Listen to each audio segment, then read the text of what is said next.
Leading the discussion following our special opening remarks will be David Shedd.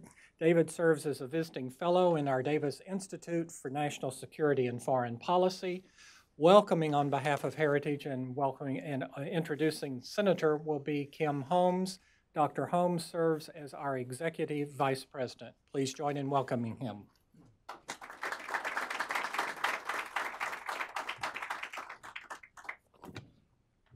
Good afternoon, everyone. It's a pleasure to welcome you to the Heritage Foundation. This is the second time I've been at this podium this morning. We welcomed the President of Georgia here for a 2-hour discussion, and he gave a speech from here. But it's certainly an honor to welcome you, Senator, to the Heritage Foundation.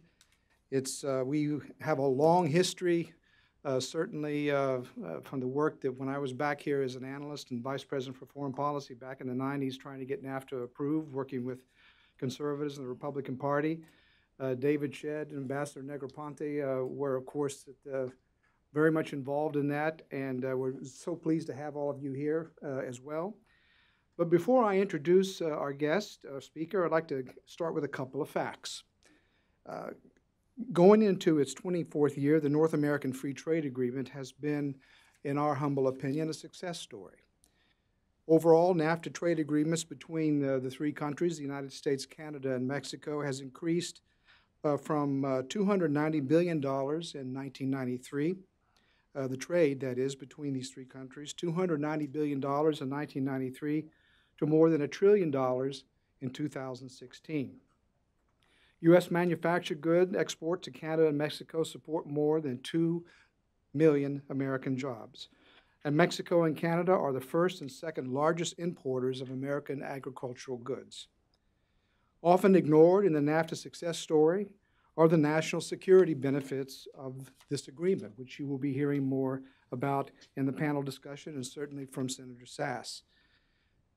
As joint economic security between both countries expanded as a result of the NAFTA agreement, American cooperation with Mexican law enforcement to combat organized crime, to identify counterterrorism opportunities, and to address illegal immigration has also reached unprecedented levels. Yet after 7 rounds of contentious negotiations, the future of NAFTA is uncertain. NAFTA could be certainly improved. I think almost everyone agrees with that. But it also has resulted in many proven positive impacts on the American economy, on American national security. And just yesterday, the Heritage Foundation published a new research paper exploring all these linkages. Today, our distinguished fellow, David Shedd, will lead a panel discussion with noted U.S. national security experts who have served in the highest levels of government to discuss the implications of withdrawing from NAFTA.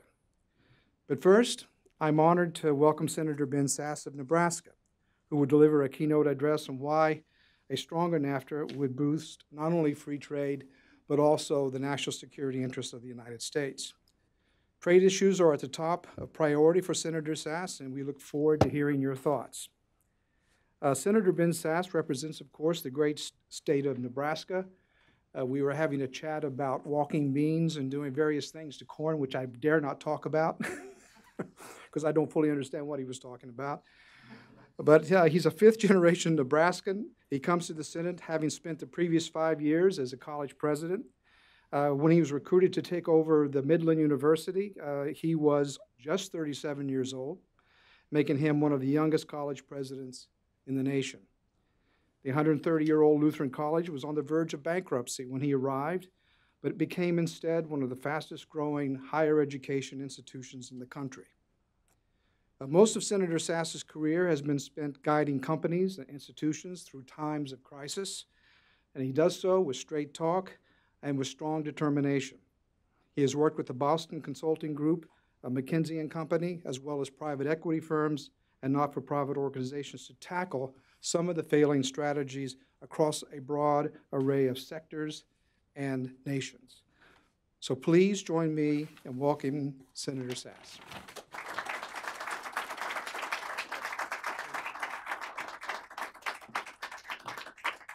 Thanks, Kim, and thanks to Heritage, and thanks to all of you for having me. Kim did tell me that even though originally I only had 15 or 20 minutes to help kick off this panel, he said if I would give details on agriculture, and particularly detasseling corn and walking beans, I could have an extra hour. So you're all going to be privileged to get into some serious agricultural stuff. He also was complimenting my boots, which I appreciated, and he asked, what's up with that? He didn't realize that Nebraska is the largest beef state in the union. He then wanted to ask technical questions about beef versus cattle and whether or not Texans in the room would be offended at my claims. So we're also going to do a little bit of parsing about how you go from a cow-calf season in Texas and you migrate north to slaughter in Nebraska. This gets me an extra hour of bonus time to unpack ag as well. You have a really distinguished panel, and there are a whole bunch of technical things that you're going to learn from them and that I'm looking forward to learning from them as well. I'm not going to try to compete with that. There are a whole bunch of aspects to the way we do counterintelligence, and we do border security, and we do drug interdiction, and we do human trafficking partnerships, or anti-human trafficking partnerships with Mexico, that I think you're going to hear unpacked by your really distinguished panel this afternoon. And I won't speculate on that and the implications of the timing and the unfolding of Nafta negotiations for the Mexican election. But I would just flag that that's a very significant thing that I don't think has been covered in the U.S. media accounts of what's happening in Nafta as well. So there's a lot to be discussed this afternoon. I'm going to limit myself to setting the backdrop for some of this discussion. And with limited time, I'm going to give you something more approaching a listicle as the kickoff for my talk, and then I'll unpack it in just a little more detail. But I'd like to sort of offer 6 theses for your consideration. The first is that when we discuss trade, and our broader topic today is the relationship between economic partnerships and military partnerships across the globe, but especially in North America. When we discuss trade, the American people right now regularly jump to job change and job disruption, and there's a basic true fact that we should all have in common that we don't all have in common, which is that technology, not trade, is overwhelmingly the primary driver of job change and job disruption in America. That is, technology, not trade, is the overwhelming driver of job disruption in America today. Number 2, if you look at the effects of trade just from an economic standpoint, we're obviously going to get to national security implications of trade as well today, but if you look at trade just as an economic matter, it has been indisputably good for the U.S., throughout history. This isn't academic theory. This is historical reality. And NAFTA in particular has been indisputably good for the US. It's also been indisputably good for Mexico, and it's also been indisputably good for Canada. And there's nothing internally inconsistent about those statements because trade done right is a win-win. And regularly in our public discourse, we don't talk about that clearly. So I think it's useful to unpack a little bit when you look at the economic ledger, how to think about the consumer benefits of trade, the producer benefits of trade, and then in reverse, if you look at more tariffs or more protection, the consumer costs of trade, the producer costs of trade, and then the retaliatory synergistic effects where you get costs again on consumers and producers as you cascade from one kind of protectionism to other types of protectionism. So my second thesis for you is that trade is indisputably good as an economic matter. Number 3, we have very little public understanding of what the term trade deficit means, and not understanding what a trade deficit is has huge negative consequences for our public deliberation about trade. So we should talk just a tiny little bit about what the term trade deficit means. And really, we should fight hard. And I think for those of us who are in public life for a time, or those who are in the academic or the think tank world, or those of you in the journalistic community, I think we should regularly stop whenever someone says trade deficit and say, when you say trade deficit, do you really just mean trade product deficit? Because I assume that you do, but if we're going to talk about that, then let's make sure we also get back to the trade services surplus and the foreign direct investment surplus that the U.S. almost always has whenever we talk about a bilateral trade product deficit.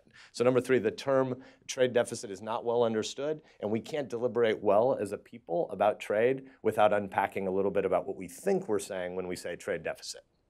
Number 4, the American people are not to blame for this confusion. This is overwhelmingly the fault of leaders to not talk clearly about where we are in economic history.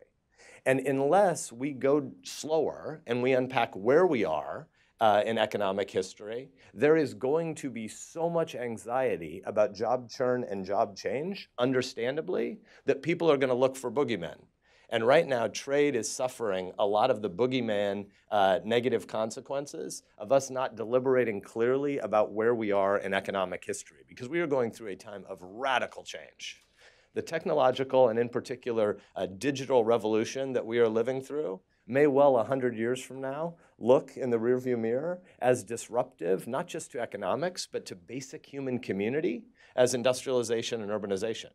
And if we're going through that kind of a revolution, we should have some sense of what we're living through so that we as a people can deliberate about it clearly. And this town is failing radically to have any meaningful discussion about where we are in economic history. And so a lot of what feels like Washington breaking down is Washington breaking down at the basic level of policy deliberation, but more fundamentally, it's Washington not having done the first thing of leading to help the American people have a big, broad conversation about what we think, what sort of problems are amenable to political solutions, and what sort of problems are probably not amenable to political solutions. When we unpack that, what I would say is that we're going through a time where there's such radical erosion of social capital, radical and rapid, that most people feel such hollowness in our lives. And as people who are meant to be relational beings, as people who are meant to be tribal beings, if our tribes are evaporating, we're still going to try to figure out a way to create tribe.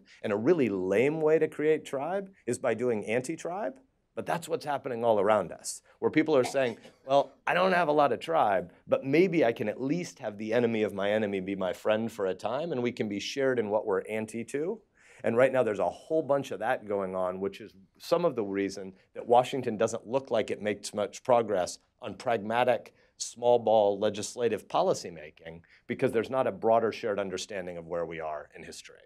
Number 5, and this is more than the McDonald's thesis of Sam Huntington and other people, but number 5, I would say that when you have lots of economic relationship between two countries or between a block of countries, when you have a lot of commerce between peoples, you end up building other kinds of relationships as well, which often have huge global security implications. This isn't really that profound. It turns out that you're less likely to go to war with people that you know and like and have shared interests with. There's really nothing profound about this. But when we talk about trade and we isolate it from global security and national security considerations, we're pretending that people are just disembodied, rational robot sort of calculators making decisions about what their interests are in the world, as if they aren't embodied people that have economic interests and communities and relationships and friends. And it turns out when you have a lot more economic relationship, you're much more likely to find shared understanding about global security matters, both for the good, sort of building alliances, but also for the avoidance of the bad. Misunderstandings tend to be dealt with better if you have lots of overlapping relationships. To take it from some of the literature about family breakdown that's out there right now, it turns out that people who have to practice marriage in the context of community are better at marriage than people who practice marriage without a lot of relationships densely packed around them. It turns out if you have a bunch of little bumps in your marriage, but you share lots of common friends, and you have family members, and you have neighbors, it turns out you can solve lots of problems that might otherwise spin out of control. The same is true in economic and military security. And 6th and finally, and reaching far beyond just our Nafta discussions today, we should be clear about where we are in geopolitical competition over the coming decades. China has a plan, and we don't have a plan. China has a plan for where they would like to see global economic relations and global security relations go. And the United States right now surely doesn't look like we have a plan.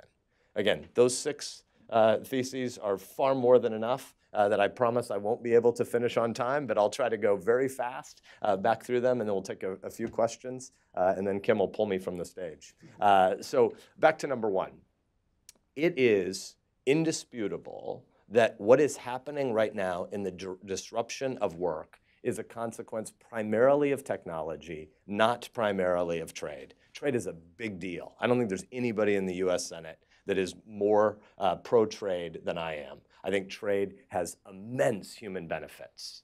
And yet, trade is not really what's driving most of the anxiety people feel right now. And we need to be clearer about what is happening economically. So by analog, let's look at what happened to agriculture over the last century and a quarter, and then what is now happening to industrial, I think of them as big tool economy jobs. Because if we understood the analogy to agriculture, we would know how ridiculous it is to talk like we're trying to make America 1950 again. No one is ever going to make America 1950 again in terms of large-scale industrial jobs, and no one is ever going to make America 1850 again in terms of agricultural jobs, and none of us would think that we would want that. So in 1900, 41% of American workers worked on the farm. Today, it's well under 2%. Total agricultural output is off the charts higher in terms of quantity and quality than 118 years ago. 41% of Americans on the farm in 1900, more than that still lived and worked on the farm. Urbanization is happening, but as a matter of work, 41% of American workers are on the farm in 1900. Today, less than 2%, more total output. What's happening in manufacturing? Because the rhetoric in this town where politicians always lie and pretend they can fix whatever big bit of anxiety you have, we're going to bring back industrial factory jobs from the 1950s. No, we're not. That is simply not true. It's not what's going to happen, and there's no economic theory to defend that rubbish. The high watermark of industrial employment in US history was in the mid-1950s, where 31% of American workers worked in factories. Today, 7% of American workers work in factories, and there's more total output in terms of both quantity and quality. The shape of the curve from the agricultural revolution, and I don't mean the agricultural revolution of Mesopotamia 11,000 years ago, I mean tech substitution at the end of the 19th century and the beginning of the 20th century, the shape of the curve is really similar. From 41% to 2%, in industrial jobs, we've gone from 31% to 7%, and the shape of that curve is going to continue to go down. The way that it goes down matters a lot to particular families' lives, and we should have bigger discussions about what that looks like, but we should start by understanding where we are in history. Transition to the second point. When you talk about protectionism as if it's going to protect those jobs, you don't have any theory to defend your position, and you don't have any history to defend your position. So here's what actually happens when there's more protectionism, and let's talk in a little bit of detail about the current steel tariffs idea. Here's what happens if we put these steel tariffs in place. Consumers lose. Whenever there are more tariffs, which just means tax on consumers, whenever there are more tariffs, consumers on both sides of a border lose, because you're telling voluntary parties who wanted to make something and sell it, and another voluntary party that wanted to make something and buy it, that they can't go through with that transaction. A government is going to stand between you and say, we want less of these transactions, and so we're going to put taxes in here to disincentivize this transaction. Consumers on both sides always lose whenever there's more protection, because there were voluntary choices people wanted to make for higher quality, lower cost goods that they're now prohibited from making because of some policymaker. That's register one of the equation. Register two of the equation is, well, what happens to the protected industry and to other domestic industries that need that industry as an input? Pardon me.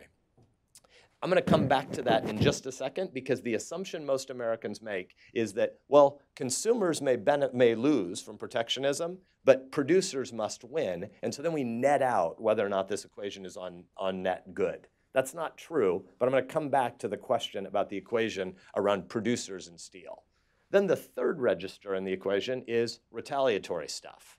So when we decide to put protective tariffs in place, we can be sure, because it's always what has happened, that there will be retaliatory tariffs against the US. As recently as a couple months ago, when we decided to put tariffs in place against washing machines and against solar panels, what did China target? They targeted sorghum, and there are specific farmers in my state who've come into my office and talked to me about what's happened to their marketplace and to the futures markets in their place, in their space. So retaliatory tariffs are inevitable, and that we always lose in that Register 3 as well.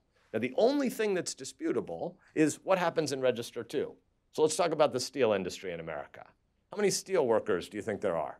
You don't need to shout it out, but sort of take a guess in your head. How many people do you think work in production steel in the United States? 140,000. How many people do you think work in industries that use steel as a primary input for their factory jobs? 5.5 million. The steel tariffs that we're talking about in Washington, D.C. will kill jobs in America in steel. So consumers always lose with protectionism.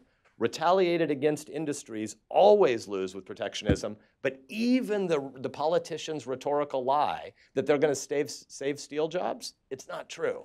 You're going to cost steel jobs with these tariffs. The only question is how many. There are 2 studies that have been done so far trying to model what happens with these protective tariffs, and they have between 6-to-1 and 13-to-1 job loss. So The Economist had a piece out last week called The President's War with Adam Smith, and their analysis says that it's going to be 13 lost jobs for every job preserved in the steel industry. There's a bigger modeling that's been done that speculates there'll be 33,000 saved steel production jobs and 179,000 lost jobs, so a net loss of 146,000. You look back to the steel tariffs at the end of George Bush 43's first administration. The administration knew by the 11th month that they were losing jobs in the industry they were seeking to protect with their steel tariffs. So second point here is, indisputably, trade is good for America overall, and trade is good for workers, even in the industries we're seeking to protect. That doesn't change the fact that there are bad actors out there. China is doing bad things with a bunch of their oversupply in general in industries and in steel in particular. Here's the good news. When the US uses dispute resolution mechanisms that already exist, we almost always win. When we go to the WTO, we win more than 90% of the time. Steel tariffs against China's bad practices have led to a reduction on the order of 2/3, slightly more than 2/3 probably, over the last 48 months, because we've been targeting certain Chinese bad practices. And it turns out, when we're concerned about other Chinese bad practices, the best way to move forward is with other people who believe in the rule of law and getting them to come together with us through extant organizations to try to defend anti-tariff behavior and non-tariff and attack non-tariff barriers as well. But all of that would assume that we have enough shared literacy to understand what's happening in trade. And here's one of the big problems we have. The term trade deficit sets off bells in people's minds that we're losing in some definable way because someone else is cheating. Sometimes there is cheating, and we should be vigorous and vicious in our response, but we should be public and deliberate. We shouldn't make up a national security clause as a way to try to do something when there's specific bad action by China that we can resolve through mechanisms that already exist in a rule of law order. So here's the problem with trade deficit. We have a picture in our mind of what trade deficit means. And if you go to Mexico and you go into a retail store, it is true that you're not going to find a whole bunch of products made of plastic and steel that have stamped "Made in the USA" on the bottom. When you go into a Walmart 10 miles from here, you're going to find lots of plastic and steel products that have "Made in Mexico" stamped on the bottom of them. So is the US losing? Are we losing as consumers? Are we losing as producers? We have to go one step deeper down the supply chain. And it turns out if you go to the factory in Mexico that's supplying a lot of the plastic and steel stuff that is sold in their retail stores and sold in our Walmarts, the big machines in those factories in Mexico are probably made in the United States. What does that mean? It means that they're loaded up with services surplus. They have US accounting in those machines. They have US engineering in those machines. They have US lawyering in those machines. They have US product design in those machines. They have US finance in those machines. So the export of that machine carried with it a whole bunch of services surplus, and the dollars that we're spending to buy stuff that come off that assembly line in Mexico are reinvested in the US in terms of foreign direct investment that allows us to advance the next generation of those higher end machines. The failure of Washington to have a big discussion with the American people about what is actually happening in the economy has huge negative implications for our economics, for our civil society, and for our national security. Because ultimately, the people need to be told the truth. The people deserve to be told an honest answer about where we are in economic history. The people need not to be lied to, saying we're going to make it 1950 again, because it's not true, and it's not going to help the specific workers in the specific disrupted industries, and it sure as heck isn't going to help their kids to be told that the primary problem they face is that they're a victim of other people who are cheating them. That's not true. What's actually needed for the United States and for our workers and for our educational system, which needs to be radically upgraded, is to prepare for the more nimble economy of the future, which is inevitable. I was born in 1972. Average duration at a firm in the 70s was 26 years. Average duration at a firm today is 4 years and change. Where do we talk about this? The number one driver of uninsurance in America, health uninsurance, is job change. The public has no idea. When you survey the American people, why do we have so much, why is uninsurance so much greater in 2010 than in 1990? Because a radical increase in health uninsurance in America. You know what the public thinks? There are two big answers: socioeconomic status and health status. But we don't have more sick people, and we don't have more poor people. So why do we have more uninsured people? Because you tend to be uninsured for 4 to 6 months every time you change jobs. And once you're changing jobs every 4 years, it means you're uninsured 1/8 of the time. That's not a small problem. That's a structural problem that means when you get the breast cancer diagnosis, when you have the car accident, there's a 12% chance that you're going through a period of structural uninsurance that means you're the uninsurable population. You're the people with the pre-existing conditions 5 and 10 and 15 years from now. We should talk honestly about that. The reality is we need to create a mobile economy where we rethink the architecture of industrial era job benefits from the mid-1960s. Because we're not going back to the 1950s and 1960s, no matter how much anybody wanted to. The only thing this city has really gotten done in the last half century in terms of upgrading the social compact and the assumptions we make about where our benefits come from is defined benefit retirement plans. Until 1986, we still had an assumption that everybody would have a defined benefit pension for their whole life from their one firm that was their cradle to grave or their high school retirement or college, high school graduation or college graduation until retirement experience. But that's not what people go through. When I was a college president, we would look at survey data on what do we know about the graduates of that year? What was the current expectation? The average college graduate in 2014, the last year I was a college president, the average graduate of our college could assume that they were going to change not just jobs, but industries 3 times in their first decade post-college. We need to radically rethink what it looks like to be a nimble worker for the 21st century, and that starts by telling the truth about how fast AI and machine learning are going to disrupt this economy. The McKinsey study, I used to work at McKinsey, and at the McKinsey Global Institute, they had a report come out in November of 2017 that I highly recommend to you. They spent about 18 months modeling 46 countries, 91% of global GDP, and 800 job categories. 91% of global GDP. And their prediction, based on their modeling, is that 55% of total economic tasks in the global economy today will be disrupted inside 12 years based on already available AI.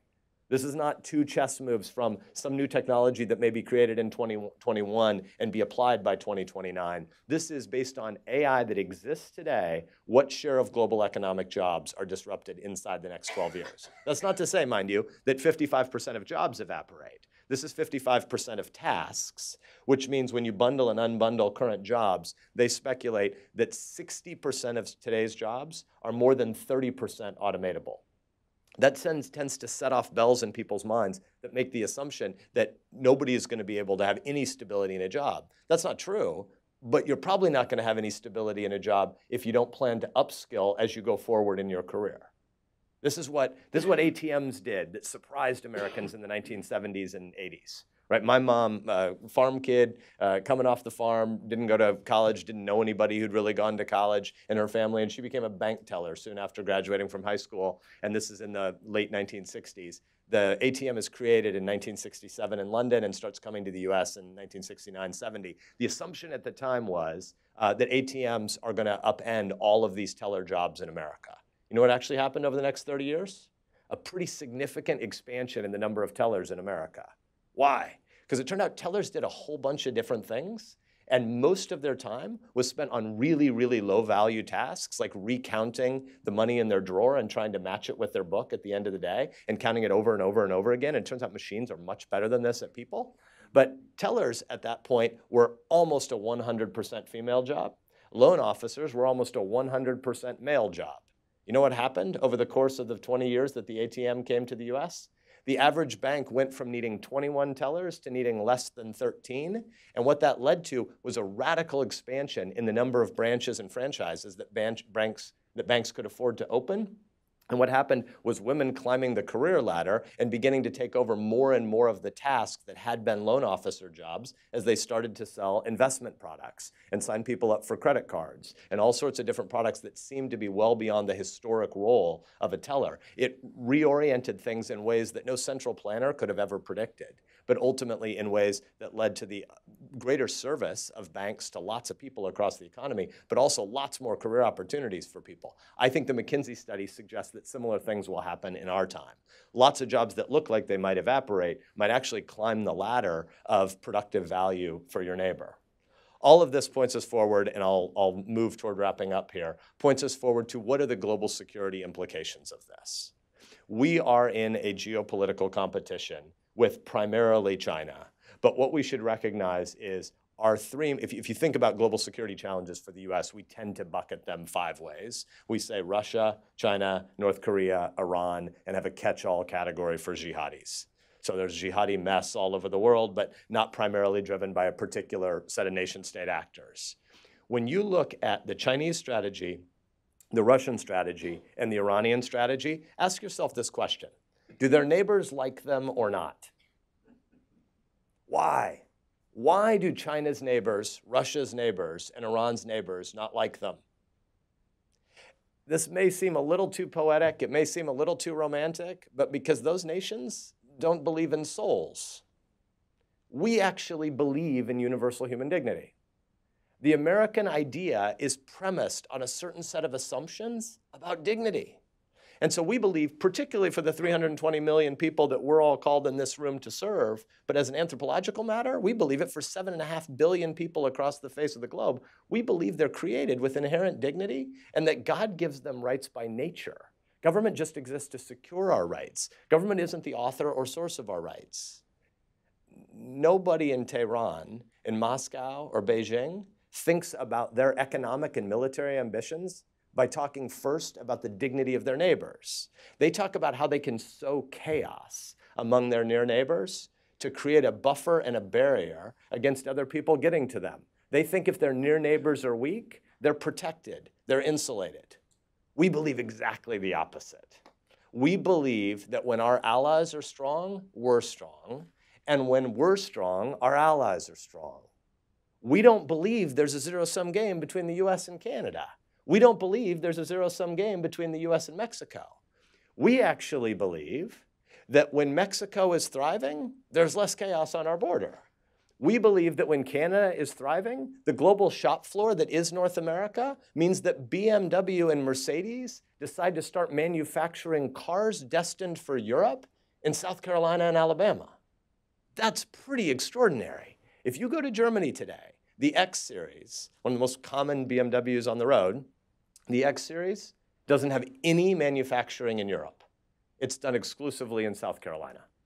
That's amazing. Why does that happen? Because we have a North American global shop floor that produces really high quality, low cost stuff because we don't believe things are a zero-sum game. And so when American public rhetoric starts, when American public rhetoric degrades and declines to the place where someone can say a phrase like, NAFTA's been good for Mexico, and Americans hear in their mind, well, then we must have got taken. We must have negotiated some bad deal, because if NAFTA's been good for Mexico, then we must have lost. That assumes that every deal is a zero-sum game. It's not true of trade.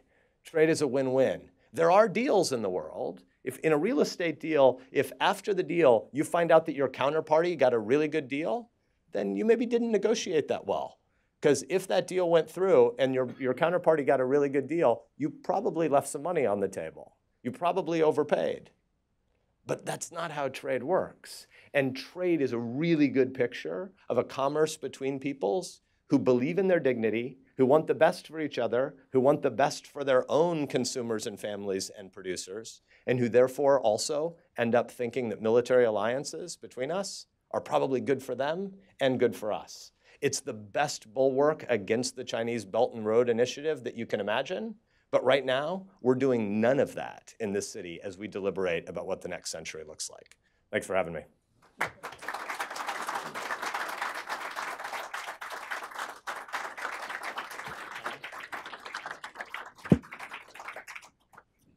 Kim asked me to take one question, and I'm going to defer to someone with, we'll go right here.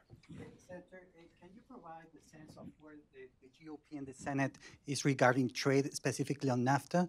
You opposed Mr. Lighthizer nomination originally last year, but where are things at this time? Has the conference moved somewhere towards a more free trade position, or it's always been there?